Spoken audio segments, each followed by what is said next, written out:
大家好，欢迎来到听书学史。随着年龄的增长，营养的摄取往往会不足。如果长期处于营养不良的状态，健康状况会明显恶化。许多人可能会感到没有活力，容易沮丧和疲劳。这些不适很可能是由于您在不知不觉中陷入了营养不良。很多人不自觉地面临这种危险的低营养状态。那么，如何才能简单地获取所需的营养呢？具体应该关注哪些营养素，以及如何预防衰老和恢复健康？本书会为您揭示这一切。今天我将介绍由医学博士平泽精一先生所著的《用营养阻止衰老：70岁以后的营养学》这本书。让我们开始吧。今天的内容如下：第一部分，70岁依然年轻的人几乎都在吃什么？第二部分，如果您不想变老或患上认知症，每天需要吃什么？第三部分，70岁后迅速衰老的人缺乏什么？首先，我们从第一部分开始，探讨那些在70岁依然年轻的人都在吃什么。本书详细介绍了特别容易缺乏营养的老年人应该摄取什么。现在的50岁、60岁、70岁的人，或有这些年龄段父母的人，请务必牢记今天的内容，避免因营养不足引发的最坏结果。平泽博士认为，只要现在开始调整饮食，就能显著延长健康寿命。健康寿命是指无需护理或卧床，能够正常生活的时间段。2019年的数据显示，男性的平均寿命与健康寿命之间相差约9年，女性则相差约12年。这意味着平均有9到12年需要支援或护理的时间。然而，通过饮食，健康寿命是可以延长的，只需稍微调整饮食和生活习惯，就有可能活到100岁或更高。本书详细介绍了具体的方法。平泽博士认为，70岁以后，我们应该更加积极地享受生活。他认为70岁才是真正的人生开始。在过去60岁退休，但现在随着延长退休年龄和再就业，60多岁仍在工作的人越来越多。因此，真正从工作中解放，拥有大量自由时间的是70岁之后。虽然70岁可能不像20岁或30岁时那样有体力，但这段时间可以由自己决定如何度过，过上前所未有的自我生活，是人生中最美好的青春期。然而，要享受70岁以后的生活，绝对不能缺少一件事，那就是健康。为了在生命的后半段尽情享受生活，健康是必不可少的。例如，2017年对全国1000名60至79岁男女进行的一项调查显示，回答您现在最期待的事情是什么时，最常见的回答是旅行，占约60%；其次是运动，占约28%；购物，占约23%；外出就餐，占约22%；与孙辈玩耍，占约20%。这些活动都需要健康的身体，因此现在就要改变饮食。70岁以后也要调整饮食，这样才能充分享受70岁之后的自由时光。尤其是名列榜首的旅行，没有健康的身体是绝对不可能实现的。70岁时，人们通常已经有了一定的储蓄，并且拥有充裕的自由时间。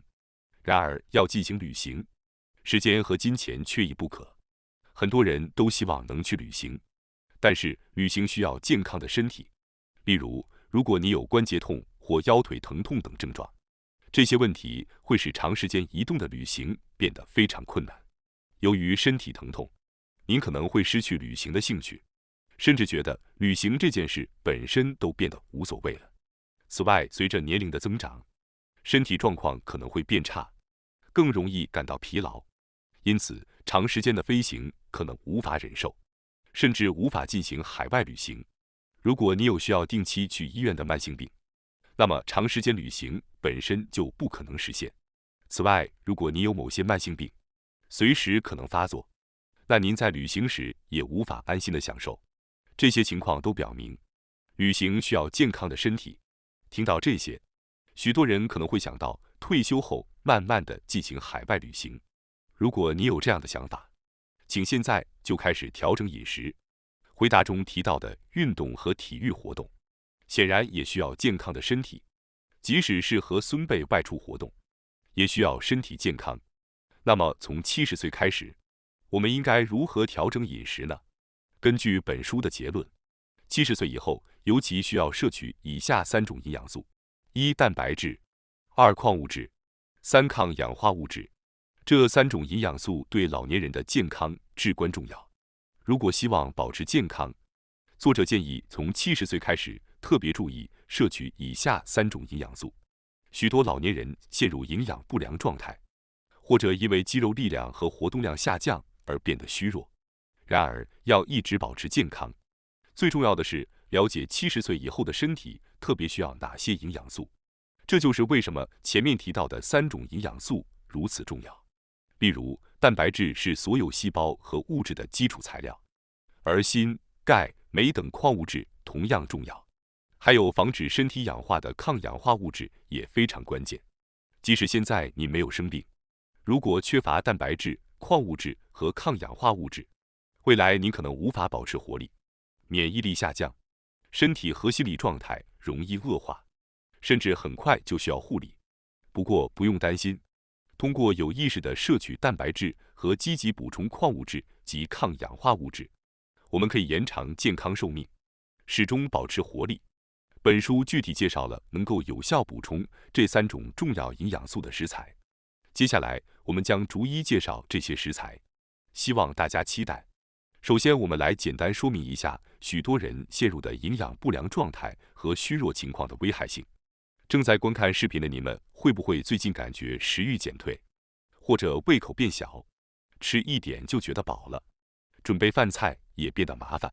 可能因为装了假牙，觉得硬的食物无法再吃。无论您现在多大年纪，随着年龄的增长，食欲一般都会减退，特别是70岁以后，食欲更容易减少。作者指出，很多人随着年龄增长，陷入营养不良的状态，尤其是胃肠功能会变差，食欲减退，胃肠的肌肉力量和消化酶分泌量减少，即使有食物进入胃中，胃也难以有效扩张，运送和消化食物的能力也减弱。因此，许多人常常感到饱腹感，吃一点就觉得饱，导致食欲下降。然而，作者指出，希望大家不要因为年纪大了就觉得没办法改善而放弃。如果饮食量减少，或者总是吃一些柔软的食物、荞麦面、乌冬面、盖浇饭等单一品种的食物，很容易陷入低营养状态。而这种低营养状态持续下去，将来会严重损害健康。低营养是指缺乏蛋白质等营养素以及身体活动所需的能量。数据显示，我们的年龄越大，低营养倾向的人比例越高。听到这里，有些人可能会觉得自己已经很注意饮食，吃得很均衡，所以不用担心。然而，即使是这些人，也有很多陷入低营养的情况。作者指出，这是因为仅靠饮食摄取全部所需营养素是很困难的。高龄者常缺乏的营养素主要有蛋白质、膳食纤维、各种矿物质和维生素。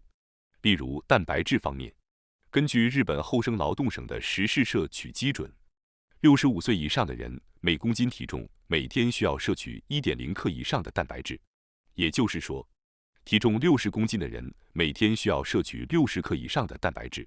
但这并不容易。例如，富含蛋白质的代表性食物是肉类，每100克肉类大约含有20克蛋白质，豆腐每100克含有约5克蛋白质。所以，如果要摄取60克蛋白质，每天需要吃300克肉类或1200克豆腐，这对很多人来说都是很难做到的。即使有意识去摄取，达到每天所需的蛋白质量也很不容易。可以说，几乎所有人都陷入了蛋白质不足的状态。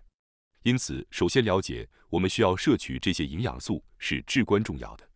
即使每天只摄取少量，重要的是在不勉强的情况下，通过饮食或依靠补充剂来持续补充那些容易缺乏的营养素。然而，如果提出的饮食方法太过复杂，就很难坚持下去。为了能够每天持续执行，这些方法需要简便且不费时。如何在不花费过多精力的情况下，轻松地避免低营养状态并保持健康呢？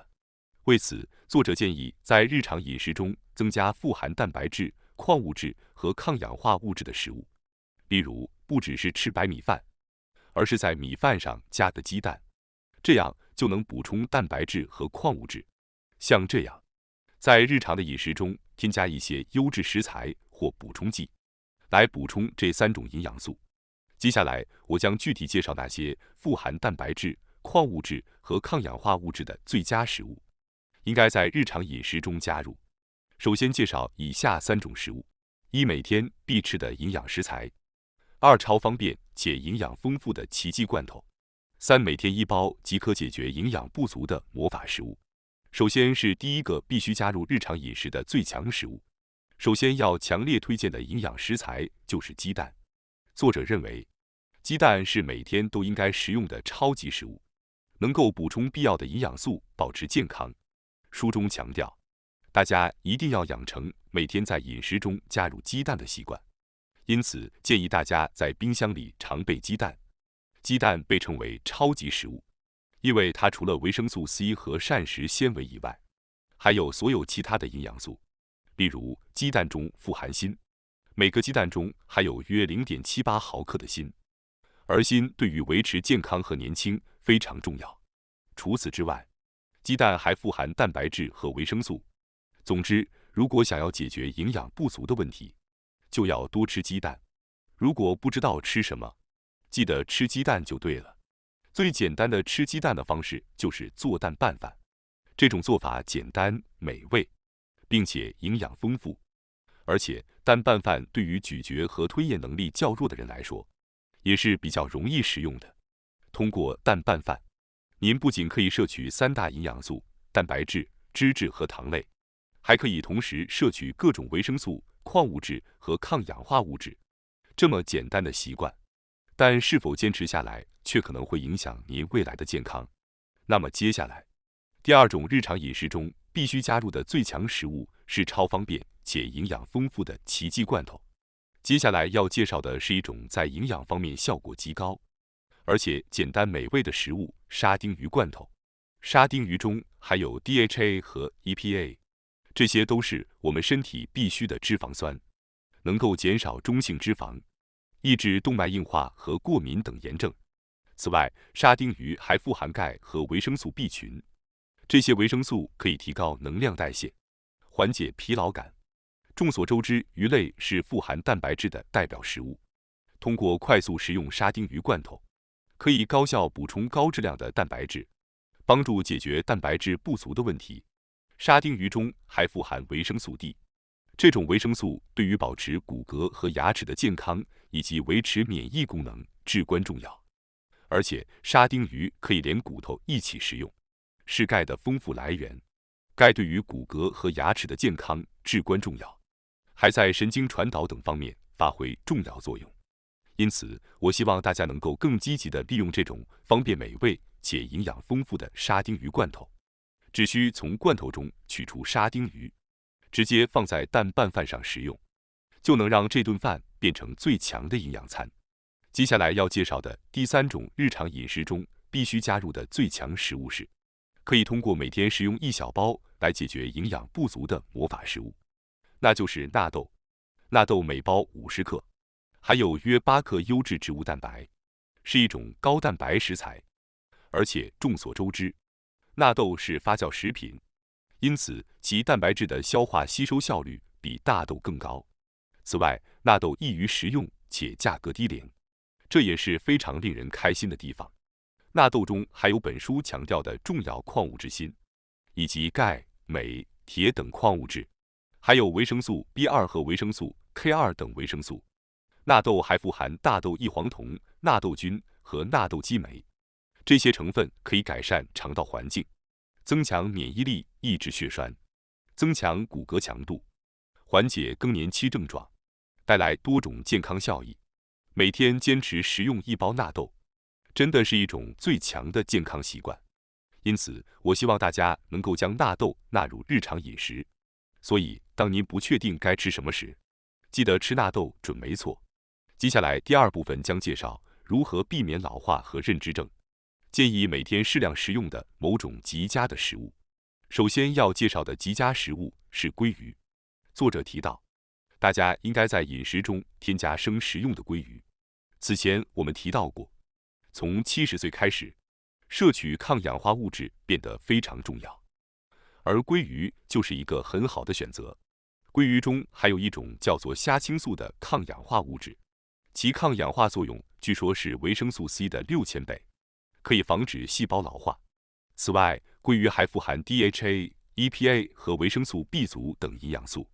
推荐的食用方法是将鲑鱼浸入酱油和味榄的混合物中，然后放在米饭上，再加上蛋黄混合而成的酱料。此外，烤鲑鱼也是不错的选择。烤鲑鱼每100克含有22至25克的丰富蛋白质。烤鲑鱼是日本人熟悉的食物，因此建议将其融入日常生活中。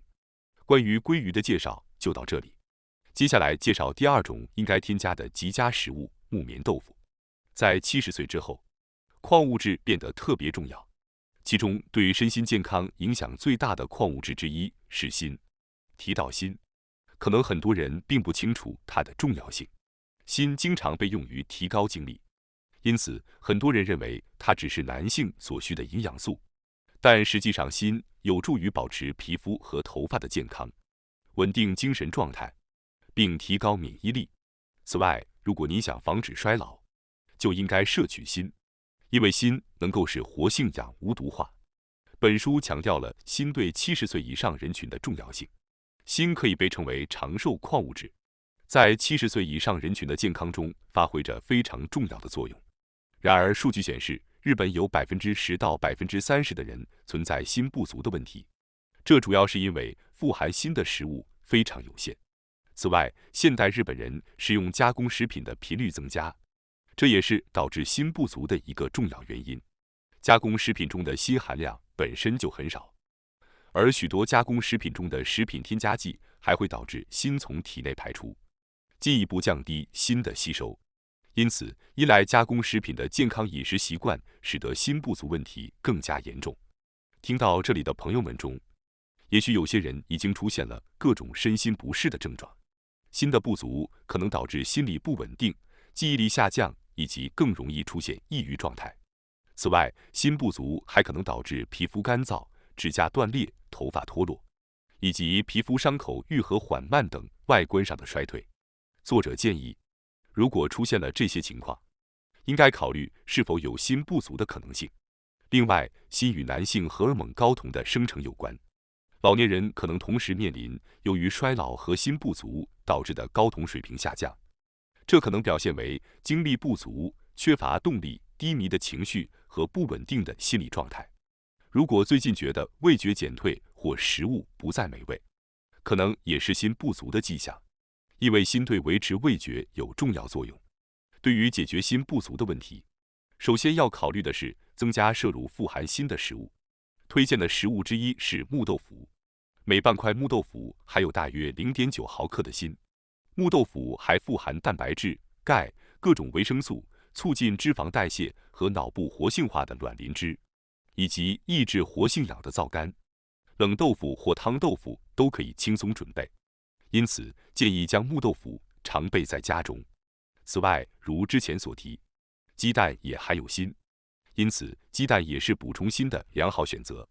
其他含锌丰富的食物包括牡蛎、猪肝和牛肉。尽管从食材中获取营养素是理想的，但现实中通过饮食完全满足所有必要营养素可能较为困难。在这种情况下，补充锌的营养补充剂也是一个有效的选择。作者建议70岁以上的人为了补充不足的营养，使用补充剂。例如，如果您平时不常吃含锌的食物，并且担心锌不足，那么考虑使用锌补充剂可能是个好选择。接下来我们要介绍的第二种极佳食物是坚果。相信大家都知道坚果对健康有益。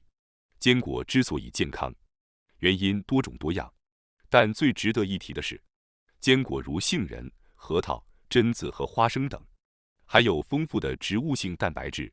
每100克坚果还有约15到25克蛋白质。因此，养成将坚果作为零食或加餐的习惯，可以有效补充可能不足的蛋白质。此外，坚果还含有丰富的锌等矿物质、白藜芦醇等抗氧化物质，以及各种维生素和食物纤维。坚果中的优质脂肪还能抑制炎症和减少中性脂肪，因此它们能方便地提供多种营养素。对于担心营养不足的人来说，合理利用坚果是一个很好的选择。接下来，我们将在第3部分讲解为什么有些人在70岁后迅速的衰老，主要原因是某些营养素的缺失。到目前为止，我们已经讨论了为了延缓老化，70岁以上特别需要的3种营养素：蛋白质、矿物质和抗氧化物质。我们也具体介绍了这些营养素丰富的食物。如果您能充足的摄取这3种营养素，您的身体状况会大大的改善。最后，我想再强调一件事：70岁以上的人需要特别注意激素的不足。除了前面提到的3种营养素，激素在70岁以上的生活中扮演了非常重要的角色。接下来，我们将讨论激素在健康和快乐生活中的重要性，以及如何补充可能缺乏的激素。如果您在听这些话的时候发现自己有一些症状，比如突然感觉自己一下子老了很多，对任何事情都没有兴趣、没有动力，记忆力严重下降，曾经容易做的事情现在做不了了，容易感到焦躁和不安，睡眠质量差，感到疲劳或身体乏力等，这些可能与您的年龄有关，但也可能是激素不足的表现。然而，作者指出，我们不应该轻视这些症状，认为这只是年纪大了的自然现象，而是应该重视，因为这些症状可能是由于激素不足引起的。最新的研究显示，高龄者的一些不适症状并不能简单归结为衰老，而是由特定的激素不足造成的。如果我们把这些不适当做普通的老化，而不采取适当的治疗，健康状况可能会急剧恶化，甚至可能迅速变成卧床不起的状态。在众多激素中，对于70岁以上的人来说，非常重要的一种激素是睾丸激素。虽然有人可能会认为睾丸激素主要与男性相关，女性不会有问题，但实际上女性体内也会少量分泌，因此对于女性来说，这也是一种重要的激素。睾丸激素包括提升抑郁、集中力和记忆力，增强骨骼和肌肉，减少皮下脂肪和内脏脂肪，保持血管的柔韧性等多种重要功能。这些都有助于保护我们的身体免受疾病和伤害，特别是70岁以上的人，如果缺乏睾丸激素，将很难维持身心健康。睾丸激素确实是可以称之为长寿激素的重要激素。然而，随着年龄的增长，睾丸激素的分泌量会逐渐减少。它在10多岁到20多岁时达到高峰，然后随着年龄的增长逐渐减少。睾酮的分泌量受饮食习惯和生活环境的影响。如果过着一种不能增加睾酮的生活方式，可能在40多岁时睾酮水平就会大幅下降，而睾酮分泌减少会带来许多负面影响。最初可能表现为缺乏动力、易怒、疲倦、外貌衰老、失眠等不适症状。即使这些症状还未达到病态，但如果放任不管，情况会逐渐恶化，可能导致无法挽回的后果。睾酮不足可能使骨骼和肌肉变弱，从而引发虚弱和需要护理的情况。此外，睾酮不足还可能引发认知障碍或老年抑郁症。因此，大家需要认真关注睾酮的不足问题。解决睾酮不足的方法之一是通过饮食来补充营养，特别是蛋白质和锌对睾酮的合成至关重要。正如前面提到的，通过日常饮食中增加鸡蛋和纳豆等食品，可以积极补充这些营养素。此外，适度的运动和力量训练也是提高睾酮水平的重要因素。保持规律的运动习惯不仅有助于睾酮分泌，还对整体健康非常重要。充足的睡眠也很重要，因为睡眠不足会导致睾酮分泌减少。确保每天有足够的睡眠时间，有助于保持睾酮水平的健康。此外，管理压力也是关键，因为长期压力可能打乱体内的激素平衡。可以通过找到适合自己的减压方法，或者参与冥想和瑜伽等活动来减轻压力，从而对睾酮产生良好的影响。过量饮酒会减少睾酮分泌，因此应避免过度饮酒。作者还指出，70岁以上的人应重视与朋友和邻里的交往，这有助于延长寿命，并且定期见面可以防止睾酮水平下降。睾酮被称为社会性激素，因此与他人的互动对维持健康的睾酮水平非常重要。感受到来自朋友、家人、公司同事的认可，能够体会到自己属于某个社区的人，在舒适的环境中设定目标并努力实现，与伙伴们愉快地用餐，这些活动有助于预防或缓解睾酮不足。此外，注重外貌也很重要。是否关注外貌，是否显得年轻，是评估体内睾酮状态的一个指标。通过改变外貌，如剪发、穿着喜欢的衣服、护肤、打扮、化妆等，自然会提升心理状态，产生出门和见人的欲望，这些都可以提升睾酮水平。上述方法都是自然提高睾酮水平的方法。最后，我想通知大家一下，我们的新频道学士 Plus 已经上线了。新频道将每天提供更为精简的视频内容，并增加有关论文等相关有益知识的解说。如果您感兴趣的话，请通过概要栏中的链接进行查看并订阅。感谢大家收看今天的节目。如果你喜欢我们分享的内容，记得点赞、订阅并开启小铃铛通知，第一时间获取我们的更新。在下次的节目中，我们将继续为大家分享更多有益的书籍。再次感谢大家的支持，我们下期再见。